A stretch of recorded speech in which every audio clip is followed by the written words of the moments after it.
Bom dia, pessoal. Para quem não me conhece, meu nome é Cláudio Sabino. Sou advogado constitucionalista e justo-filósofo cristão. Hoje, notadamente, dia 2 de outubro de 2023, dentro do meado da quarta vigília, haja visto o relógio registrar em torno de 4h37 da manhã. Mais uma vez fui expulso da rede por Cristo Jesus para trazer em tese um alimento da alma, do corpo e de nossa paz cosmológica, que diariamente não faz a menor cerimônia, tampouco hesitam em roubar o nosso sagrado sono por meio de diversas inquietações de caráter jurídico, psíquico e até mesmo da dor do corpo, razão pela qual, no presente momento, fui instado ou provocado, e por que não dizer inspirado, pelo Todo-Poderoso, para compartilhar com os senhores e senhoras, desde já dando as boas-vindas ao presente canal da cidadania, convidando para aqueles que ainda não se inscreveram no mesmo se inscreverem, convidar o maior número de pessoas para fazer o mesmo. Se gostar do presente vídeo aula, dê o seu like, aperte o sininho, deixe o seu comentário e até mesmo eventual sugestão de algum tema da área do direito constitucional ou de algum problema jurídico que você esteja a passar, que dentro do meu tempo terei a honra de preparar um vídeo aula com muito carinho e muito amor para compartilhar de forma gratuita com os senhores e senhoras, a fim de te ajudar de alguma maneira no devido exercício do direito da cidadania, pois este é o verdadeiro propósito do presente canal, e esta é exatamente a razão pela qual você, que ainda não se inscrevera no presente canal, se inscreva para que o presente canal diariamente cresça e possa ter voz e possa ser a sua voz no âmbito da democracia, no âmbito das mais diversas e complexas temáticas inerentes ao devido exercício da cidadania, que diariamente compartilho com os senhores e senhoras de forma gratuita, unicamente e exclusivamente com o objetivo de tentar te ajudar de alguma maneira.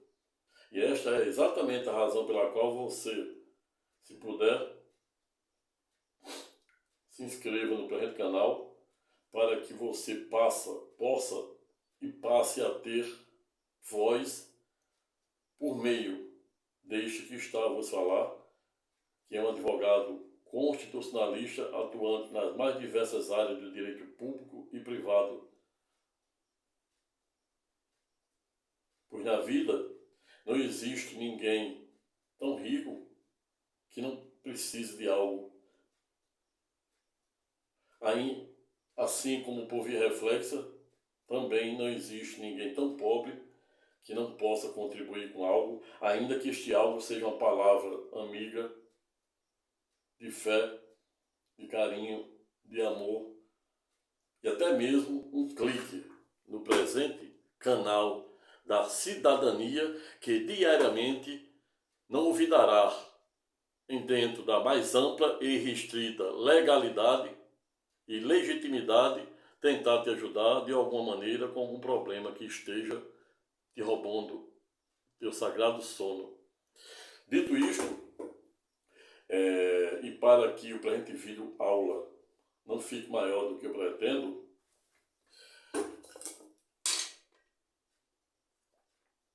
inicio comunicando o tema objeto do nosso estudo de hoje, abre aspas, a decadência, a hipocrisia e a utopia de nosso existencialismo, à luz do relativismo cultural, do materialismo, do lilismo e desse iminente mundo líquido que estamos a passar, fecha aspas. Eis a questão, como dizia o grande dramaturgo, e por que não dizer um dos maiores poetas de todos os tempos, William Shakespeare, para quem certa feita não ouvidarem dizer existia entre o céu e a terra ângulos mais coisas do que a nossa vã filosofia imagina.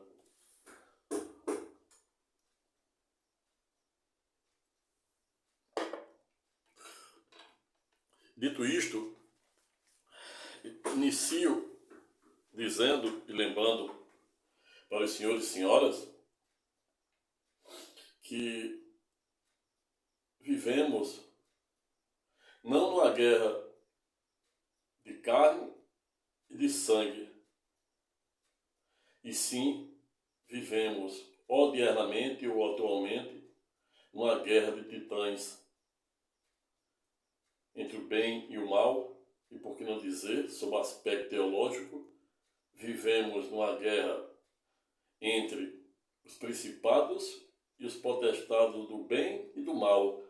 Deus, com 2/3 de anjos, combatendo o mal, e o demônio, com 1/3 de anjos também de Deus, tentando diariamente entrar na mente de cada um de nós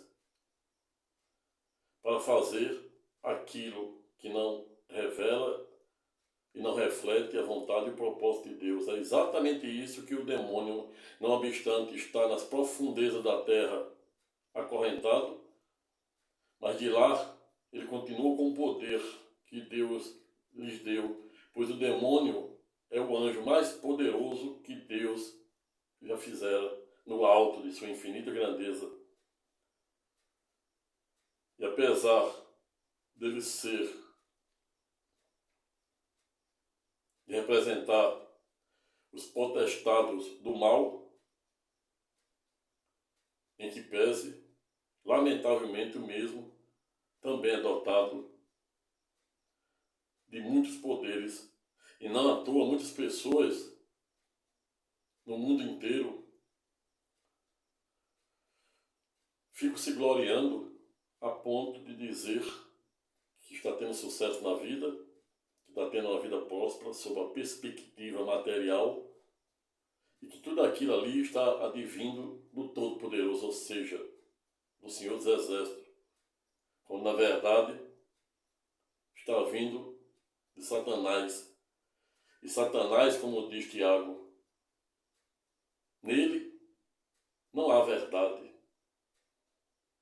Satanás é homicida desde o princípio. E ele fará, nos últimos tempos, que antecede o dia do Senhor ou do tribunal de Cristo, tudo para nos desviar do caminho estreito. Estreito é o caminho e largo é o caminho da perdição, da desgraça, do pecado, cuja ignorância em que pese é a sua maior que sob a perspectiva da filosofia e da teologia. Pois muita gente acabam no alto de sua miserável natureza humana, praticando os mais diversos, deletérios e nocivos pecados por mera ignorância. Só que errar é humano, persistir no erro é ignorância.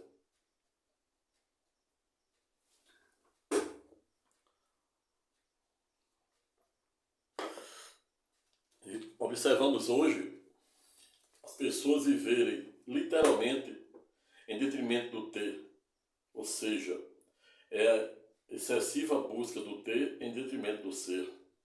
E aí me vem à mente Schopenhauer, para quem certa feita não olvidara em dizer que o homem vive no assedio de ter com o tédio de não poder possuir, pois quando consegue de forma ilícita, sequer pode botar o rosto na rua, sequer pode andar livremente nas ruas, no aeroporto, no shopping, numa praia, enfim, nas mais diversas áreas públicas. Muitas pessoas, pautando a sua conduta ética e moral, numa espécie de narcisismo exacerbado em si mesmo, a ponto de deixar a soberba subir para a cabeça,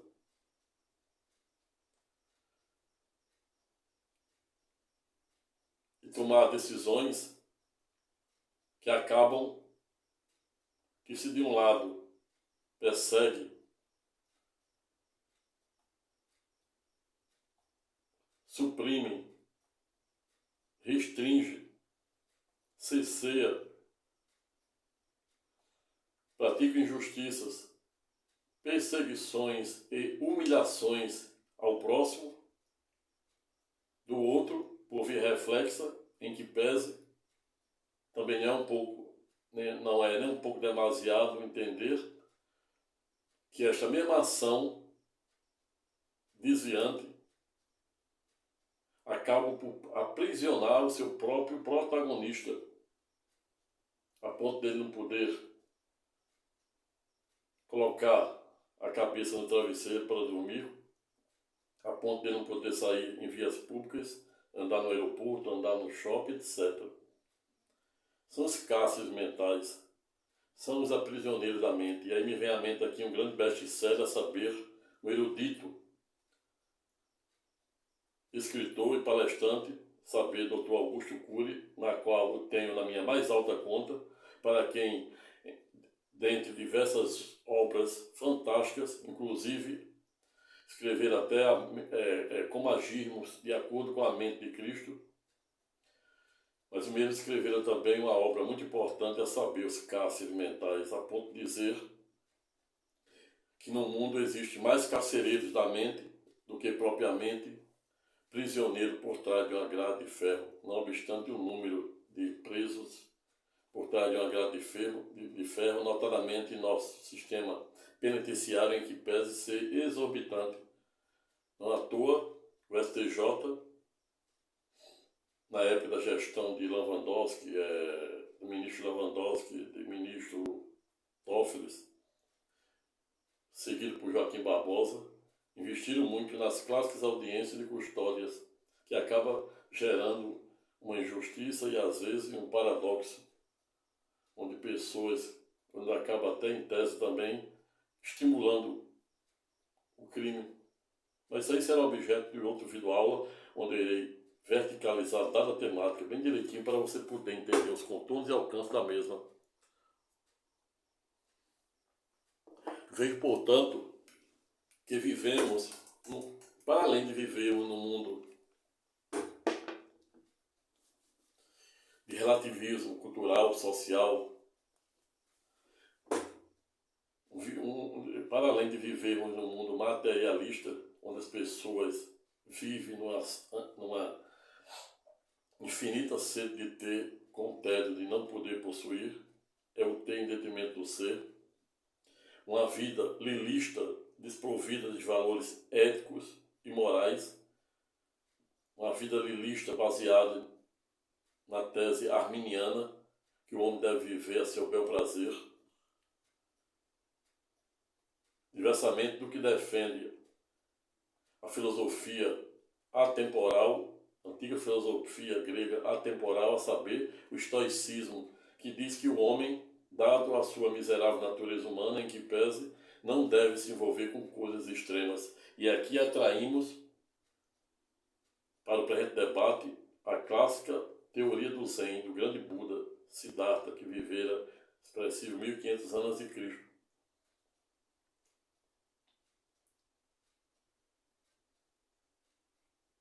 Ou seja, aquilo que não tem remédio, o remediado está. É isso que defende os estoicos, ou seja, a filosofia atemporal do estoicismo.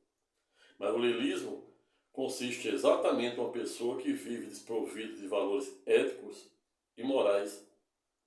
E Nietzsche, certa feita, quando provocado a falar sobre o lilismo, não olvidara em dizer, também considerar uma pessoa lilista aquelas seguidoras das mais diversas denominações religiosas, pois essas pessoas acabam se esvaziando em si mesmo e vivendo uma vida que em tese não lhe pertence. E aí quando recorremos a Mateus, onde Deus é pedagógico em dizer que não seria seu seguidor aquele que não tivesse disposto a sofrer, ser perseguido, quiçá até morto por a sua causa, observamos que sob essa premissa, sob esta perspectiva tridimensional, portanto, em que pese, Nietzsche estaria correto quando diz que, quando considerara também como Lilith as pessoas que são seguidores das mais diversas seitas religiosas, sem nenhum demérito à mesma e sem generalizar. Estou aqui falando sob a perspectiva da cegueira espiritual, como Jesus defendia e também ensinara no Sermão da Montanha, que as pessoas conseguem enxergar um argueiro no olho de seu irmão e não conseguem enxergar a trave que está atravessada nos seus olhos. É a clássica cegueira espiritual. A melhor maneira de dominar pessoas é neutralizando o pensamento delas. E é assim que as correntes dominantes das mais diversas classes sociais, das mais diversas correntes do pensamento, da educação, da política e das mais diversas seitas religiosas fazem para dominar pessoas, exatamente neutralizando o pensamento delas, a ponto de criar as mais diversas denominações religiosas, em tese criando uma espécie de Deus e de verdade absoluta. E por falar em verdade, desde já vos digo que não estou aqui para ser o dono da verdade, tampouco tenho a menor pretensão de esgotar a matéria, mas apenas como um advogado constitucionalista, juiz, filósofo, um pensador, um formador de opinião, e este é um dos maiores propósitos do Pleno Canal, tentar de alguma forma te ajudar no pensamento humano, no pensamento democrático, em especial, portanto, na devida e necessária consciência cósmica, mítica, do que é místico, do que não é, do que é utópico, do que não é, consciência jurídica, consciência cidadã e consciência democrática. É isso. É esse o propósito maior do presente canal. Te ajudar de alguma forma para você se blindar de alguma forma das armadilhas que nos ronda nos dias atuais, neste mundo largo. Estreito é o caminho e largo é o caminho da perdição, da desgraça, do pecado, cuja ignorância é a sua maior arqueio causa sob a perspectiva filosófica.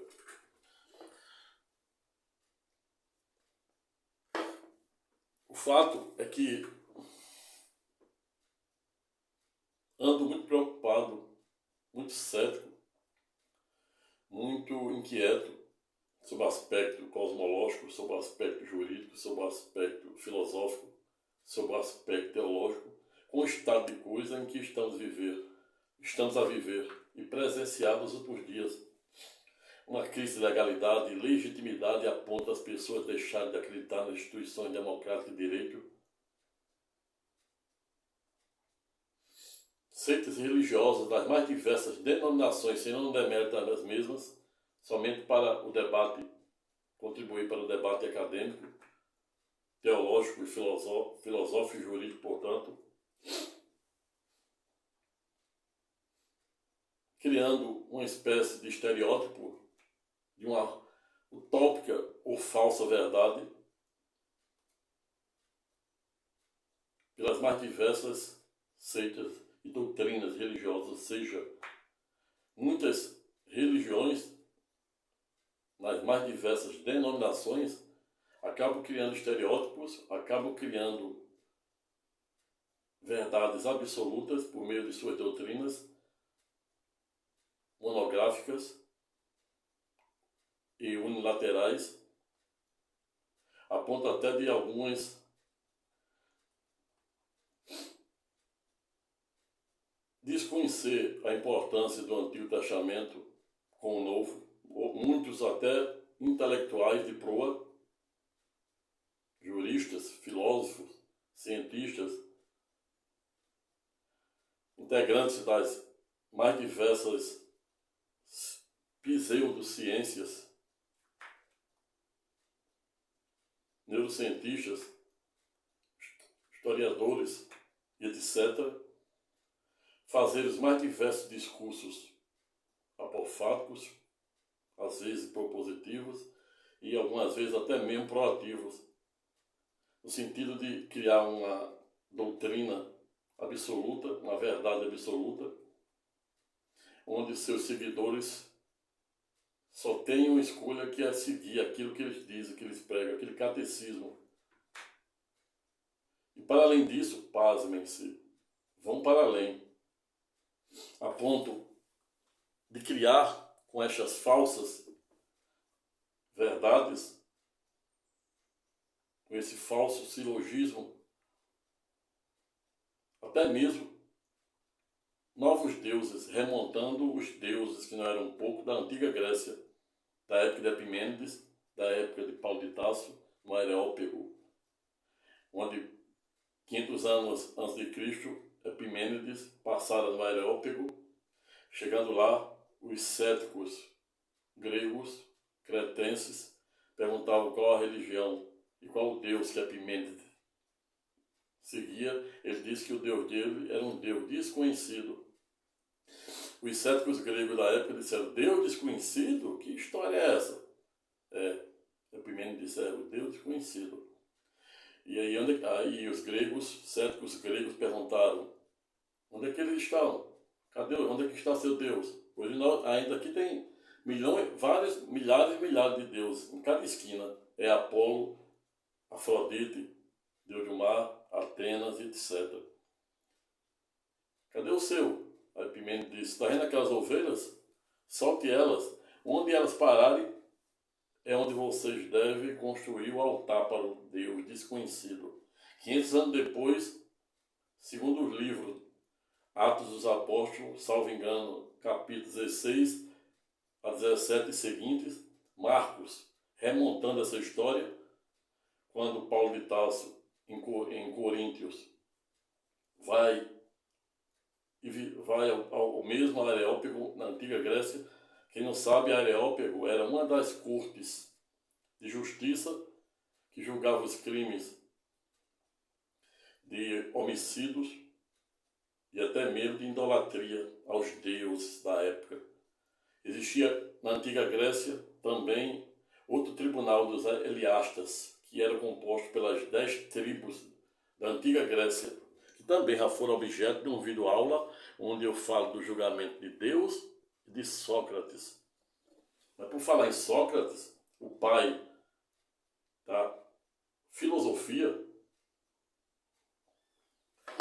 em idos de 399 a.C., os mesmos cretenses, onde veneravam vários deuses,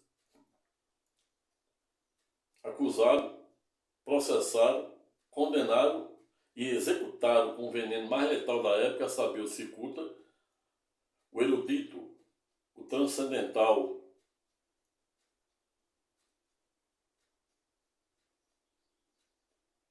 filósofo, pai da filosofia, a saber, Sócrates, com a utópica acusação de que ele estava corrompendo as crianças, estava praticando o crime de sacrilégio, que era exatamente atentar contra os deuses, dando a entender que Sócrates era o único que acreditava no único Deus, em tese, um Deus, o mesmo Deus desconhecido que seguimos. Há quem diga que Sócrates acreditava no Deus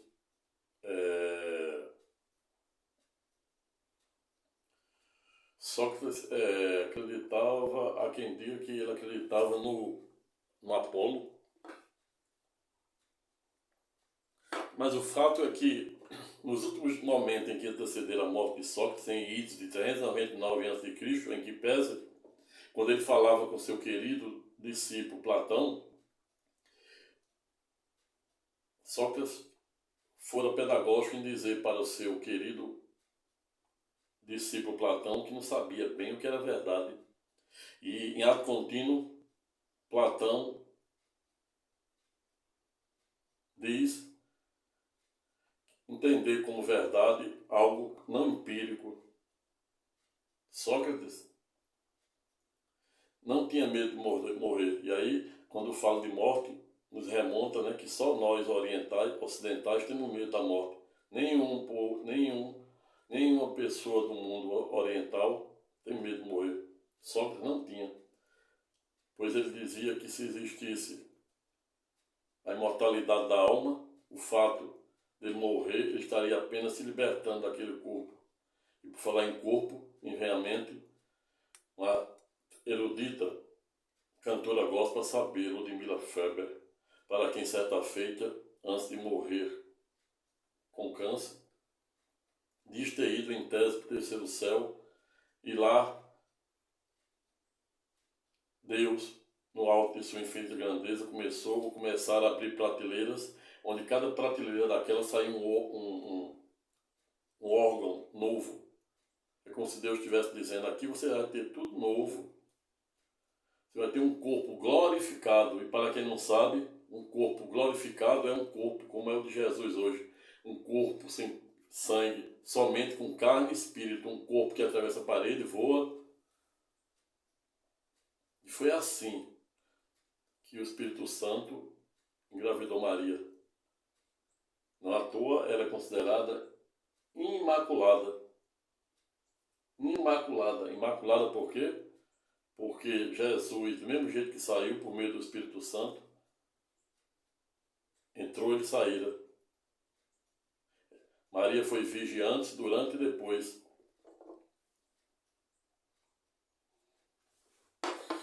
Mas voltando para Sócrates, Sócrates disse que não sabia bem o que era verdade. E seu discípulo Platão disse entender como verdade tudo que não era empírico. O Piano, certa feita, falando sobre justiça, disse: justiça é dar a cada um que é seu. Aristóteles, falando de justiça, disse entender como justiça algo ligado ao virtus, ou seja, à virtude, ao mérito. E aí remonta-se à ideia de isonomia formal e material. Certa feita, Schopenhauer, um dos grandes filósofos do idealismo alemão, e considerado também pai, juntamente com Freud, Marx,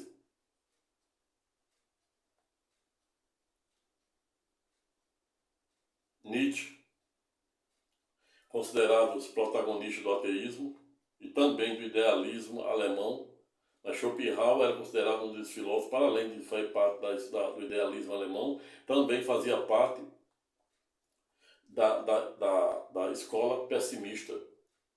Mas o fato é que, certa feita, Schopenhauer não vidara em dizer existem 3 ciclos da verdade, onde a primeira é aquela em que as pessoas aceitam a verdade no primeiro momento, a ridicularizando. A segunda fase da verdade, ela é ignorada, e somente no terceiro plano é que ela passa a ser mitigada ou aceita como pelo menos um indício de que onde há fumaça, há fogo. Foi exatamente assim que Schopenhauer denotara os contornos e alcances da verdade. Hoje em dia, uma mentira, um fake news dito por várias vezes acaba se tornando uma verdade absoluta, enquanto que a própria verdade ela tem que passar pelos 3 ciclos, segundo Schopenhauer.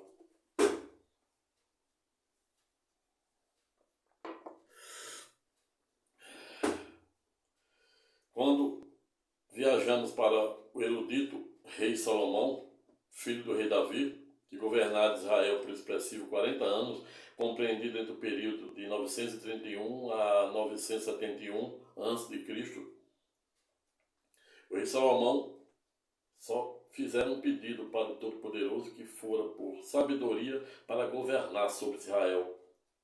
E o Todo-Poderoso, diante da humildade do rei Salomão, não olvidara em não somente tornar o homem mais sábio de sua época, como o rei que iria governar, um dos reis que iria governar ou reinar sobre Israel por 40 anos. Mas o rei Salomão também casou-se com 700 mulheres, princesas e todas ricas, e foi acumulando essa riqueza. Achou pouco, conseguiu mais 300 concubinas.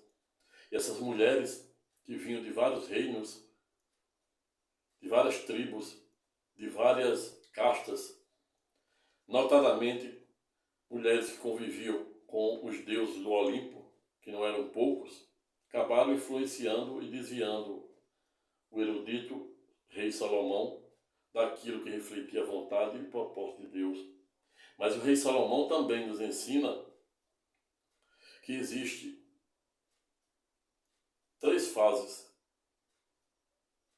O homem passa por 3 fases e ele escreve 3 livros para retratar essas 3 fases. Primeiro, Cantares, onde ele diz quem é ela, quem é ela, quem é ela, morre sem saber quem é ela, mas ela é a igreja de Filadélfia. Será objeto de um vídeo aula onde irei verticalizar isso aí para você compreender bem direitinho. Mas o livro de Cântico ou Cantares é um verdadeiro livro literário, poético, filosófico, onde o rei Salomão retrata a sua vida idealista, que todos nós passamos. Mas o rei Salomão, como todos nós, chega à sua segunda fase, e aí escreve o segundo livro, Provérbio, e muitos chamam livro de sabedoria. Onde está a sabedoria? O livro de sabedoria, o provérbio, é um verdadeiro estatuto sobre o aspecto ético, moral e jurídico de como as pessoas devem se comportar diante de uma sociedade. O rei Salomão avança, como todos nós, e chega à sua terceira idade, a velhice.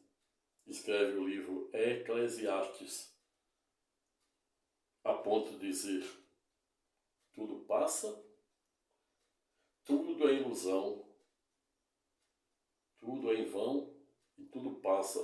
E o que me consola é eliminar a certeza de saber que posso contar com o Todo-Poderoso. Veja, portanto, que o rei Salomão, assim como todos nós, assim como os protagonistas do ateísmo, a saber, Nietzsche, Freud, Marx e Schopenhauer, fizeram tudo que os elencados protagonistas do ateísmo fizeram na sua primeira e segunda fase da vida. O que o diferencia é a terceira fase, pois um ateu, um agnóstico, teísta ou ateísta, quando chega na sua terceira fase e não crê em Deus, não tem aonde recorrer. E o rei Salomão chega à terceira fase, mesmo fazendo aquilo que todos nós fazemos, na primeira e na segunda fase, fazendo tudo aquilo que todos os agnósticos, teístas ou ateístas, e até mesmo os ateus, na acepção jurídica do termo, fazem. Mas o que diferencia é que o homem que crê em Deus chega à sua terceira fase e pode contar com o Todo-Poderoso. É assim que a gente deve ver, enxergar o grande e transcendental, por que não dizer erudito, rei Salomão, que fora nomeado rei pelo seu próprio pai, rei Davi, no lombo de uma jumenta, de um jumento, filho de jumenta, pois todo rei era da cultura judaica, Todo rei da época era o transporte de um rei, era um jumento. O rei Davi tinha uma jumenta. E o rei Davi, acamado, ordenou para seus subalternos que preparasse a posse de seu filho como rei, seu sucessor, pois era a vontade do Todo-Poderoso. E isso fora feito exatamente no lombo do jumento, filho de jumenta, que era um jumento de propriedade do rei Davi. Mas era da cultura judaica e dos reis da época do Oriente Médio terem como veículo um jumento.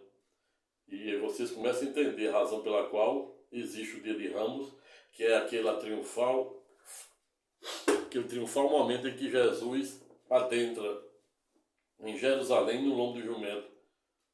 E esta também, por via reflexa, é a razão pela qual os judeus, até hoje, em que pese, não acreditam que Jesus é o Filho do Homem, é o Messias, tampouco que é o Alfa e o Ômega.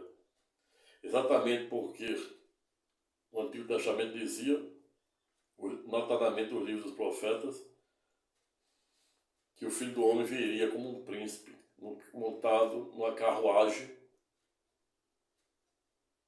para governar, para trazer paz e governar com aqueles que ele escolhera. E Jesus veio no lombo, veio na qualidade de servo e cordeiro e triunfara antagonicamente do que os judeus esperavam. Esperavam que ele chegasse lá triunfante numa carruagem de fogo, um cavalo branco, e ele chegara num lombo de um jumento, filho de jumento, remontando a época do rei Davi. Vejo que, portanto, que não há como dividir o antigo do novo, porque senão perderia o objeto e cairia por terra a transcendental passagem da transfiguração de Cristo Jesus, onde Cristo Jesus, dos seus 2 discípulos, em determinado momento diz: 3 me seguem, a saber, Pedro, Simão, Tiago e João, para presenciar aquele momento em que ele no meio, olha o meio, teoria do Zen, flutua e fica ipsilis, ou seja, literalmente iluminado. De um lado aparece Moisés, representando a lei e o êxodo, do outro Elias, representando o profeta. Os 3 anos e meio em que Deus dera poder para ele abrir e fechar o céu no deserto, naquela ocasião em que ele pregava até nu, pois, para quem não sabe, o profeta Elias pregara nu, cumprindo ordem do Todo-Poderoso. O rei Davi também, por via reflexo, dançara nu certa feita para louvar o Senhor. Vejo, portanto, que não há como compreendermos os contornos e alcances do Antigo e do Novo Testamento com base na Nova e Eterna Aliança, pensando com a mente humana e metrificando com a régua da ciência.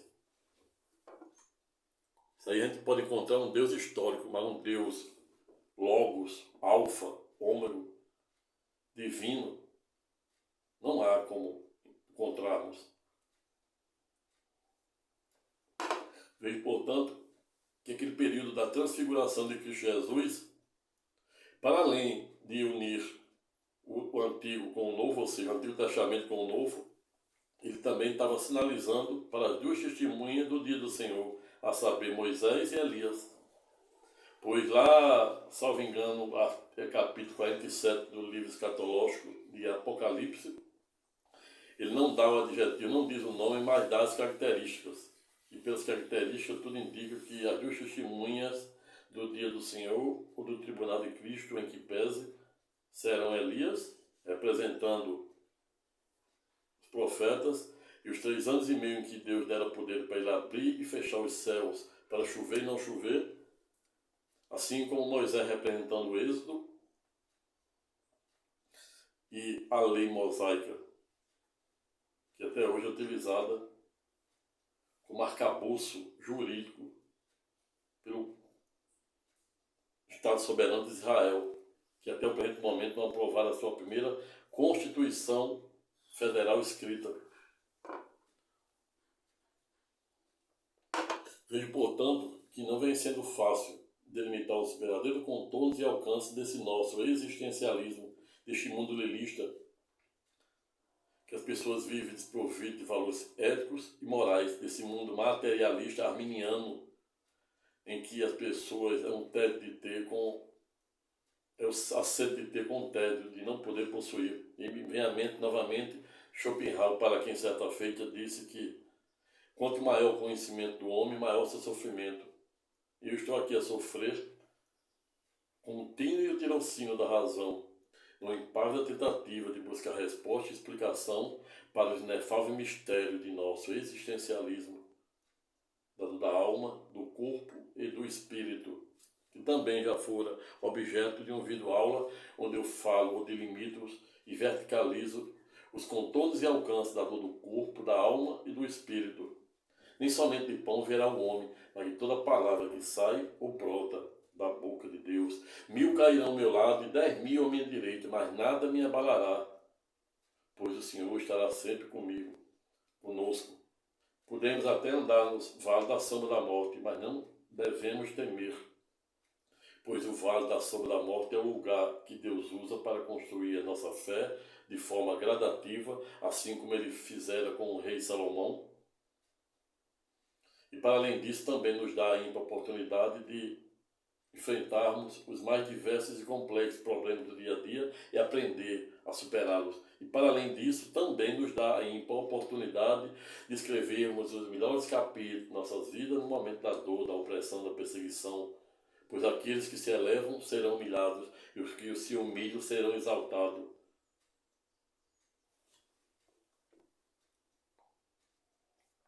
Jesus dizia: a boca fala do que o coração está cheio, e o coração se farta com o que sai pela boca, razão pela qual devemos fartar o nosso coração no dia de hoje, 2 de outubro de 2023, início de semana, portanto, uma segunda-feira, com palavras boas, palavras de fé, de amor, de caridade, solidariedade, generosidade. Certa feita, em Nepal, na Índia, o indiano ia passando e viu um monge meditando debaixo de uma fogueira e perguntou qual seria o maior princípio do Buda. O monge, não novidade em dizer, o maior princípio do Buda é fazer o bem ao próximo. E aí o indiano retrucou: fazer o bem ao próximo? Isso é fácil, todo mundo sabe. E aí o monge budista, no alto de sua infinita grandeza espiritual, disse: todo mundo sabe, mas tem gente de 99 anos que nunca praticara.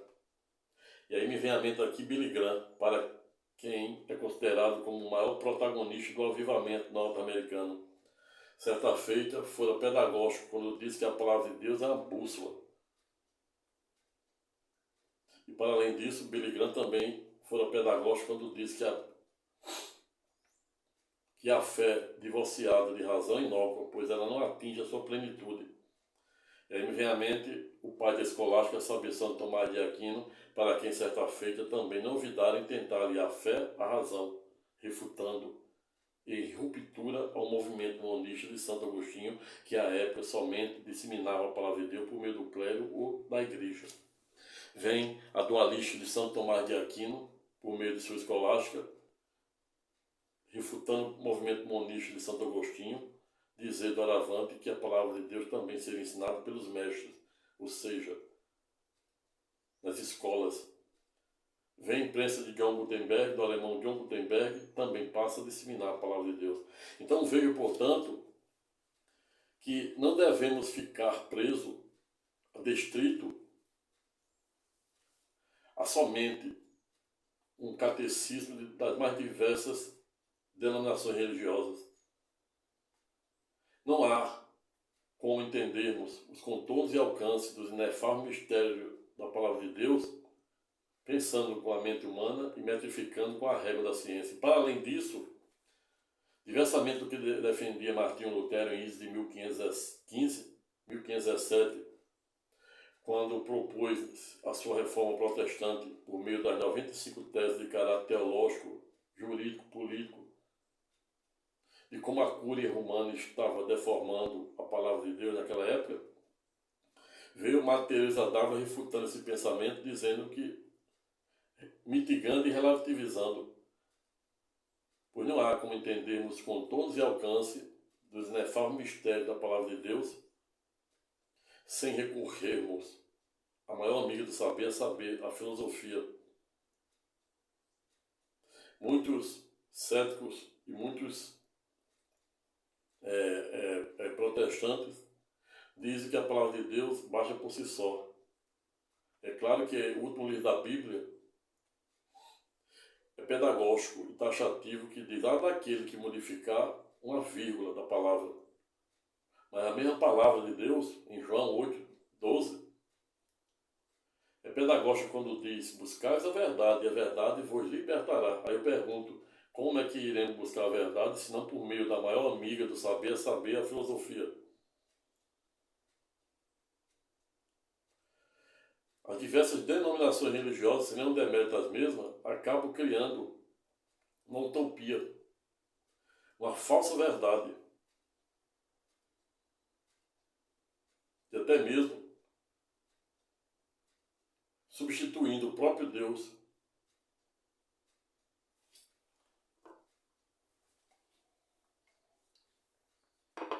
Vejo, portanto, que Nicolau Maquiavel, certa feita, ficara conhecido com a transcendental frase a saber, abre aspas, os fins justificam os meios, a ponto de dizer que o príncipe ou o soberano, chefe de Estado, chefe de governo, poderia e pode ter legitimidade de fazer tudo para se manter no poder, a ponto de Nicolau Maquiavel também ser pedagógico no sentido de dizer que o ideal é que fôssemos queridos, amados e temidos. Como não podemos ser os dois, então que seja temido para se defender o seu território, etc.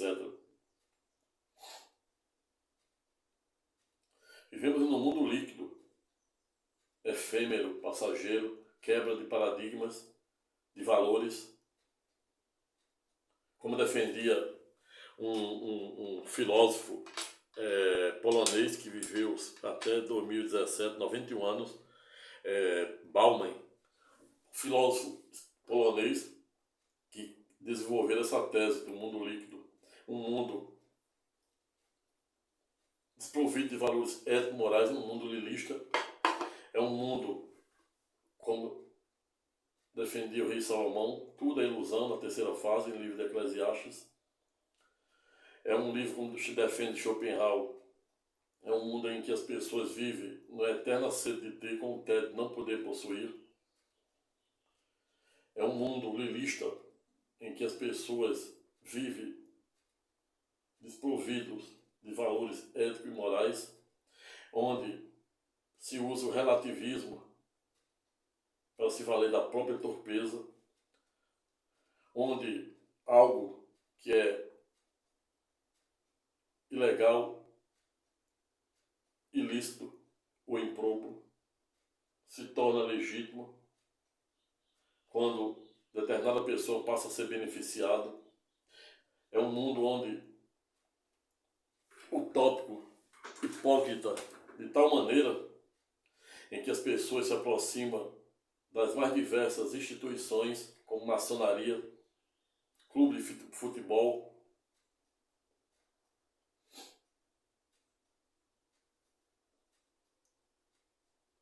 credos religiosos dos mais diversos, para se aproximar de determinada pessoa que tem influência no poder judiciário, influência na política, influência no poder executivo, para se autopromover.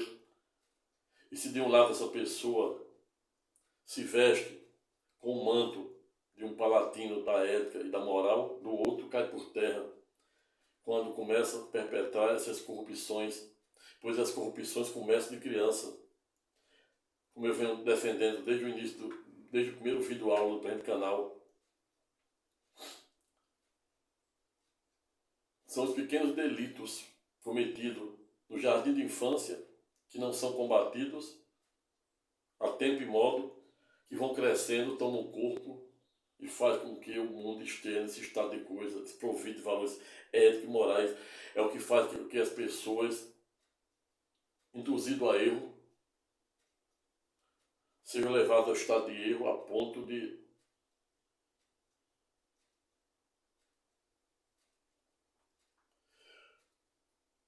participarem do atentado, lamentável atentado do dia 8 de janeiro contra os três poderes e estão sendo aí não somente processadas, julgadas e condenadas. Ontem mesmo vi que o Supremo condenara mais 5 a 12, 14 e 17 anos sucessivamente, respectivamente. Os três primeiros a 17, a 14 e assim sucessivamente, porque pessoas são induzidas ao estado de erro. Como eu havia dito, reitero, a melhor maneira de dominar pessoas é neutralizando o pensamento delas, criando falsas verdades utópicas. As pessoas não podem falar de democracia quando elas não cumprem o seu direito de cidadão, seu dever de cidadão. Deus é pedagógico em Romanos, quando diz que é Deus que alça ou coloca o homem no poder, mas ele também é pedagógico. Lá em Isaías 9, 10, 11 e seguintes, quando diz que, ai daquele, quando Deus alerta as autoridades, no sentido de dizer, ai daquele que institui leis, está se dirigindo ao parlamento, executa, se dirigindo ao executivo, e julga o poder judiciário contra pobres, órfãos, viúvas e etc. Vejo, portanto, que é muito fácil falar de moral e ética, muito fácil falar de justiça, muito fácil falar de democracia, quando é para se beneficiar. As pessoas só criticam o Supremo quando a decisão do Supremo não é favorável. Imagine eu, como advogado, se fosse atirar pedra, sair atirando pedra em toda decisão judicial, em todo julgador que faz as mais teratológicas e injustas decisões. Como estaria a minha vida? Existe um palco adequado. Se indignar é legítimo.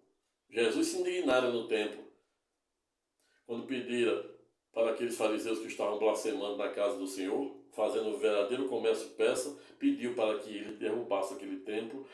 E eles disseram, como Rabir? Pedindo para destruir um templo que levamos expressivo 46 anos para construir. E Jesus disse, destruam, que eu o reconstruirei em apenas 3 dias. Ou seja, os fariseus não entenderam o verdadeiro espírito das palavras de Deus. Jesus estava dizendo que iria reconstruir aquele templo por meio do seu corpo, e não por meio de tijolo e concreto. Vejo, portanto,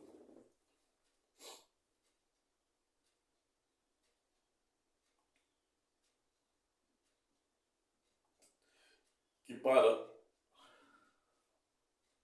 exercermos o nosso verdadeiro direito de cidadão, não podemos abusar do direito, desviar de finalidade, não podemos se valer da própria torpeza, ou seja, algo é crime, roubar é proibido. Ah, mas se for para comer pode. Então são esse tipo de relativismo que não se sustenta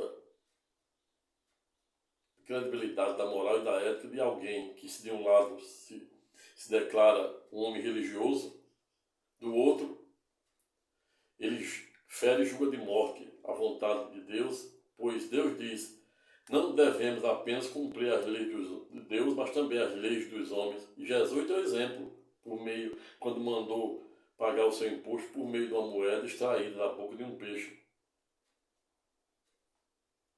Dê a César o que é de César, César queria o quê? Imposto. E dê a Deus o que é de Deus, que é fé, amor, devoção. Muitos criticam, muitos líderes protestantes criticam os mais de 4.000 santos da Igreja Católica, que por via reflexa, em que pesa apenas a título de informação, se na Grécia Antiga existia a veneração, a adoração de vários deuses, Apolo, Afrodite, Atena, etc. Do outro, Roma substituíra em tese aqueles deuses por santos E aí vem as críticas das mais severas e das mais diversas correntes protestantes, nas mais diversas denominações, no sentido de dizer que aquilo ali fere um dos mandamentos de Deus, dos 10 mandamentos, que é não venerar e não adorar nenhum Deus. Eu sou o seu único Deus. Só que adorar, o verbo adorar é uma coisa, venerar é outra. Não estou aqui em tese defendendo a existência de supostos e milhares de santos da Igreja Católica. Não à toa eu escrevi um vídeo sobre não somos santos e ninguém pode ser. A Igreja Católica coloca Pedro Simão como a base da Igreja. Mas eu fico imaginando como que Pedro Simão pode, em tese, ser considerado a base da Igreja, se ele mesmo não se considerara digno de morrer como Jesus, ou seja, de cabeça para cima e sim de cabeça para baixo. Não entendo como Pedro Simão pode ser considerado pela Igreja Católica, sem nenhum demérito à mesma, e sem nenhuma pretensão de voltar à matéria, quando o mesmo negara Jesus por 3 vezes. Não consigo entender como Pedro Simão pode ser a base da igreja quando Jesus disse: ides aos confins do mundo e leve minha palavra. E aí Pedro Simão fala o primeiro culto, 3.000 dizimistas, aí fala o segundo com 5.000 e tem 8.000 dizimistas pagando dízimo. Começa a soberba sobe para a cabeça e ele pede para as pessoas começarem a depositar as suas propriedades em seus pés. Quando Jesus disse que Pedro Simão era a rocha onde ele iria edificar a sua igreja, ele estava dizendo em tese que a base, Pedro Simão seria a base. Fico entendendo que o inferno disse: eita, como vai ser fácil a gente destruir essa igreja, onde se coloca Pedro Simão como a base. Quando Deus, Jesus, no alto de sua infinita grandeza, disse que Pedro Simão é a rocha onde ele iria edificar a sua igreja, ele estava falando da nossa ignorância, da nossa miserável natureza humana, de pecador. Quanto mais pecamos, quanto mais se confessamos, em ato contínuo, saindo pecando, pecamos pelo pensamento, pelas omissões, pelas ações. Não à toa somos salvos por meio da graça, por meio da fé. Mas até mesmo a fé não pode ser obra do homem para que o homem não se engrandeça em detrimento de Deus. Até mesmo a fé tem que ser construída pelo Todo-Poderoso. E é a razão pela qual o homem tem tanta dificuldade de perdoar. Pois o dom do perdão, por via reflexo, não pertence ao homem, sim a Deus. A neurociência nos dá uma informação de que nosso cérebro tem cerca de 100 bilhões de neurônios, uma massa muscular de aproximadamente 2,5 kg. A de Albert Einstein, quando dissecado, deu 2,3 kg. Nessa massa muscular de em torno de 100 bilhões de neurônios, a cada instante se multiplica cada uma microcélula nervosa elétrica, que são os neurônios, são capazes de se multiplicar em novas 10.000 a cada instante. São as clássicas sinapses que se formam no córtex ou no córtex, para fornecer as mais diversas informações para os nossos órgãos funcionarem devidamente e regularmente. E esta é a razão pela qual a neurociência diz que, salvo os casos de traumatismo craniano causado por eventual acidente doméstico ou profissional, em que pese, todas as informações que nosso cérebro capta, desde o cordão umbilical até o último suspiro, que se dá, segundo a própria neurociência também, até 15 minutos de período de transição entre a morte e a vida. A neurociência também comprovou há pouco mais de 2 anos, em estudos, que o nosso cérebro apresenta atividade cerebral em torno de 15 minutos a 900 segundos, que são as clássicas EQM, onde passa um verdadeiro holograma de nossa vida, desde a concepção no ventre de nossa mãe até o último suspiro, que se dá em 15 minutos ou 900 segundos. E esta é exatamente a razão pela qual eu defendo, se não der mérito aquele que pensa sentido contrário, tampouco tem a pretensão de ser o dono da verdade, mas com base nessas premissas científicas, que não temos a a menor capacidade de perdoar e sim de desculpar, jogar para debaixo do tapete e clamar para o Todo-Poderoso por meio do dínamo do poder do Espírito Santo nos purificar. Assim como ele mandara anjos serafins munidos de brasa de fogo direto de vosso trono e de vosso altar para tocar no lábio do profeta Isaías para purificar seu corpo físico, mental e espiritual por via reflexa. Quando perdoamos, fazemos a nossa desculpamos, devemos clamar para o Todo-Poderoso para ele mandar anjos serafins munidos de brasa de fogo, para assim, como o mesmo fogo que purifica a prata e o ouro, na temperatura de 1100 e poucos graus centígrados, por via reflexo de simetria, é assim que Deus purifica o nosso corpo físico, mental e espiritual.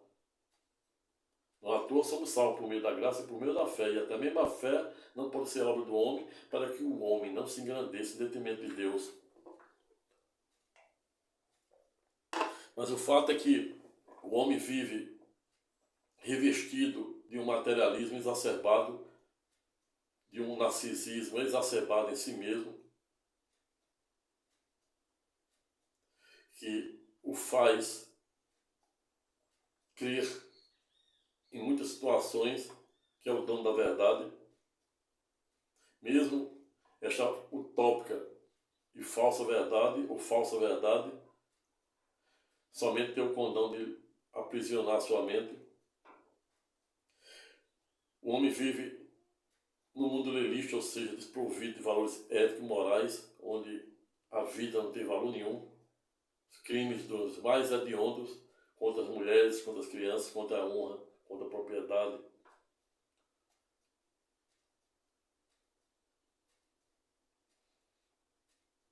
As pessoas não têm inteligência emocional, não sabem usar o senso e o espírito de resiliência e empatia para se colocar no lugar do outro, para entender o próximo, e acabam passando as mãos pelos pés, os pés pelas mãos.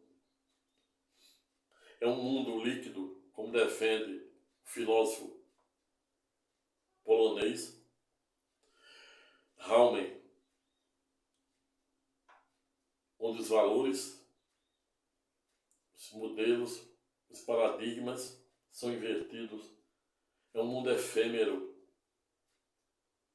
que mais valor tem em detrimento do ser. É um tédio de ter é um assédio de ter com o tédio de não poder possuir. Falsos profetas, falsas verdades. É as correntes dominantes, com o objetivo de dominar as pessoas, criando uma espécie de lavagem cerebral, alienação, a ponto de levar as pessoas a fazer aquilo que fizeram no dia 8 de janeiro, a ponto de fazer as pessoas acreditarem em falsas verdades, utópicas verdades.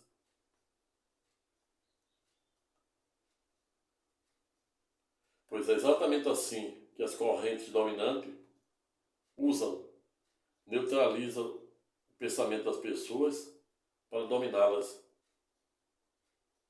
Razão pela qual finalizo o presente estudo temático no sentido de dizer que devemos buscarmos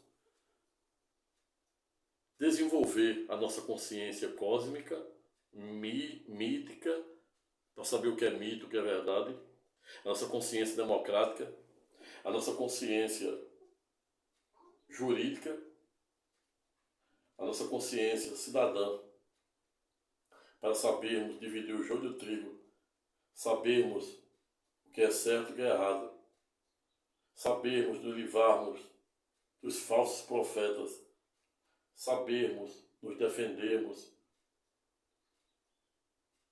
das falsas promessas, das utópicas e surtuosas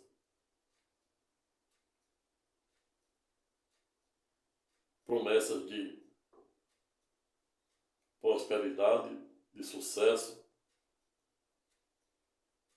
Jesus dizia É mais fácil um camelo entrar no buraco da agulha do que um rico entrar no mundo do céu. Jesus não estava em tese dizendo que não devemos ser ou adquirir bens materiais. Estava dizendo que estava criticando exatamente as pessoas que vivem numa incessante busca de ter em detrimento do ser, uma sede de ter com tédio, não poder possuir, como defende Schopenhauer. Jesus estava ensinando que o direito não deve ser o fim em si mesmo, mas o meio pelo qual possa nos possibilitar a fazer aquilo que é da sua vontade e seu propósito.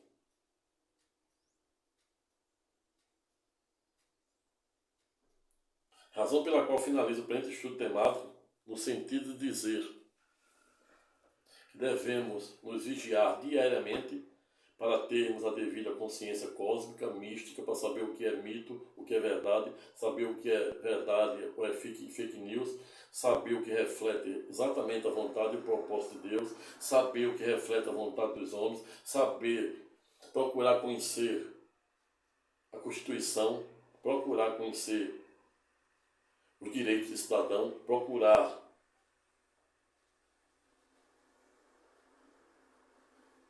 cumprir com nossas obrigações de verdadeiros cidadãos que devemos ser, combatermos a corrupção desde o jardim da infância, para não deixar ela se tornar uma coisa maior. Sobretudo, como Deus, como todo pai, como todo professor e todo bom advogado, não dizer aquilo que o aluno, que o cliente e que o filho quer ouvir, e sim o que eles precisam ouvir. Agindo assim, o difícil é errar.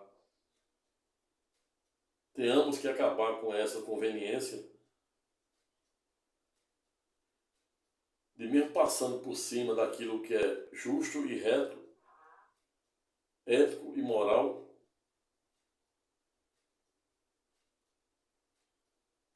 fazemos algo que não é correto para agradar as correntes dominantes. Isso é hipocrisia, isso é utopia. Isso se reveste, no mínimo, de um vício.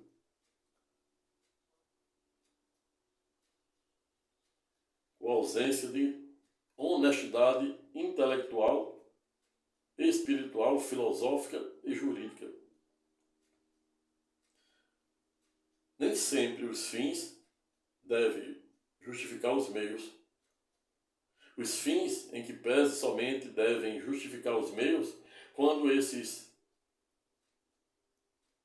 meios utilizados estão em plena consonância com aquilo que reflete a lei de Deus e a lei dos homens. Pois Deus ensina em Tiago que não devemos apenas cumprir com as leis divinas, mas também com as leis dos homens, cumprindo com todas as nossas obrigações como verdadeiros cidadãos que devemos ser, para podermos também termos em ato contínuo a devida e necessária legitimidade de poder nos indignarmos de forma legítima, legal e no palco adequado.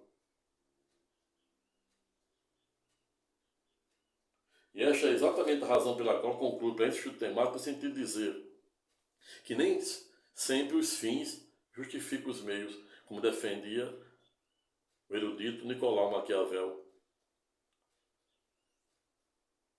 que certa feita não ouvidaram em dizer para os amigos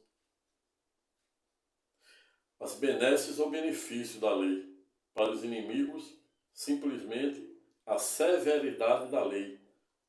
Pense nisso. Fique com Deus e até a próxima. Se gostaram do singelo vídeo aula, se inscreva no canal, convide o maior número de pessoas para fazer o mesmo, dê o seu like, faça o seu comentário e também se sentir à vontade, desde já se sinta autorizado a deixar eventual sugestões de tema, versando sobre as temáticas que diariamente delibero no presente canal, que dentro do meu tempo terei a honra de fazer com muito amor e carinho um vídeo aula para compartilhar com os senhores e senhoras para tentar te ajudar de alguma forma no teu direito da cidadania. Fique com Deus e até a próxima.